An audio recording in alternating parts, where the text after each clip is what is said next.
أمطار رعدية غزيرة على الإسكندرية، طوارئ بأجهزة المحافظة. بداية الأمطار الرعدية بدأت من الفجر أو قبل الفجر، حيث تعرضت محافظة الإسكندرية في الساعات الأولى من صباح يوم الجمعة إلى موجة أمطار رعدية غزيرة صاحبتها نشاط في حركة الرياح وانخفاض ملحوظ في درجة الحرارة. تسبب سقوط الأمطار الغزيرة الذي استمر نحو 45 دقيقة في تراكم المياه بعدد من الشوارع بمختلف أنحاء المحافظة، ومنها مناطق المنظرة والعصافرة وسيدي بشر ورشدي والإبراهيمية ومحرم بيه والورديان والعجمي وبرج العرب. رفعت محافظة الإسكندرية درجة الاستعداد للطوارئ القصوى في جميع أجهزتها التنفيذية المعنية للتعامل مع حالة عدم الاستقرار في الأحوال الجوية المتوقعة من الهيئة العامة للأرصاد الجوية، والتي أشارت لسقوط أمطار من مساء أمس الخميس تزيد شدتها ليلا وتستمر يومي الجمعة والسبت على فترات متقطعة وفي مناطق متفرقة من أنحاء المحافظة. أعلنت غرفة العمليات محافظة اسكندرية انعقادها بشكل دائم خلال موجة الطقس السيء لاستقبال شكاوي المواطنين خاصة بتراكمات المياه والأمطار.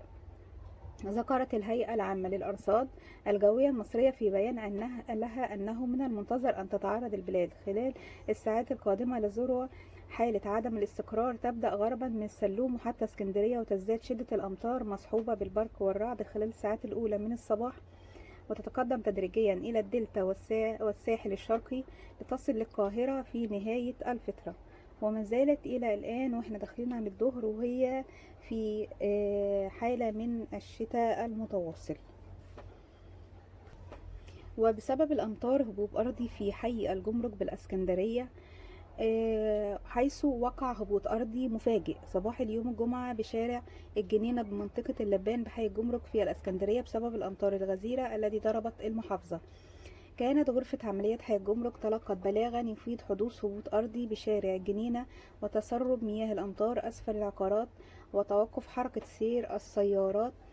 تعرضت أحياء الإسكندرية منذ صباح اليوم الأولى لنوة باقي المكنسة، والتي صاحبها أمطار غزيرة وصلت لحد السيول ورياح جنوبية غربية وانخفاض شديد في درجات الحرارة. أغرقت الأمطار الغزيرة المتواصلة حتى الآن شوارع المدينة الساحلية، فيما فشلت شنايش البلوعات ومحطات الصرف الصحي في استيعاب كميات المياه بالأحياء الراقية والشعبية. وأعلن اللواء محمد الشريف محافظ الإسكندرية رفع درجة الاستعداد القصوى والطوارئ في جميع الأجهزة التنفيذية للتعامل مع حالة عدم الاستقرار في الأحوال الجوية.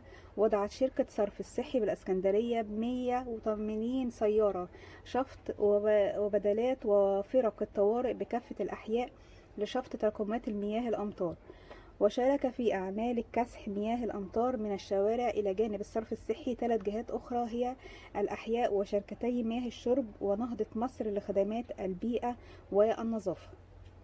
وكمان أمطار المكنسة تغرق مستشفى أطفال الرمل في الإسكندرية.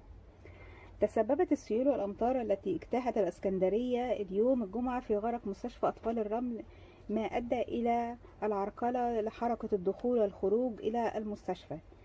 وكانت غرفة عمليات الصرف الصحي تلقت استغاثة من مسؤولي مستشفى الرمل التابع لوزارة الصحة تفيد غرق مدخل وفناء مستشفى بمياه الأمطار. وفي سياق متصل، أغرقت مياه الإسكندرية وحدات وعيادات أبيس الثانية شرق الإسكندرية، إذ احتجز الطاقم الطبي داخل العيادات بسبب ارتفاع منسوب المياه.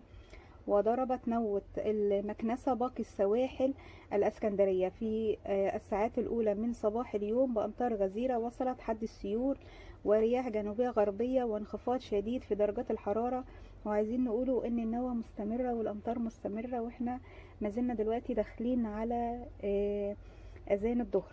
أغرقت الأمطار الغزيرة المتواصلة حتى الآن الشوارع المدينة الساحلية، فيما فشلت الشناش والبلاعات ومحطات الصرف الصحي في استيعاب كميات المياه بالأحياء الراقية والشعبية.